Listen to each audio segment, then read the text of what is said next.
কবিতা আরো আছে, আলকরণের ভাতের হোটেলে ভাত তরকারি, জামান হোটেলের চা পরোটা, ফ্রেশুর মালাই চা ভাগ করে খাওয়া, আহা কি মজা। আর সবুজ কার্পেটে শুয়ে রাত জেগে গল্পের কথা নাই বা বললাম। নাটকের প্রদর্শনীর পূর্বরাতে রাত জেগে শিল্পকলার সেটের কাজ শেষে নির্জন রাতের শহরে আদা চা, আড্ডায় পথ চলা, পতঙ্গা সৈকত আর পানিঘাটে গল্পের ঝাঁপে খোলা, নীল জ্যোৎস্নায় কর্ণফুলীর বুকে সাম্পানে খুনসুটির দোলা।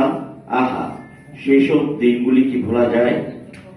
শহীদ দিবস, বিজয় মেলা, চৈত্র সংক্রান্তি আর বৈশাখ উদযাপন যেন কবিতার ছন্দের আবেগে অনুরণ।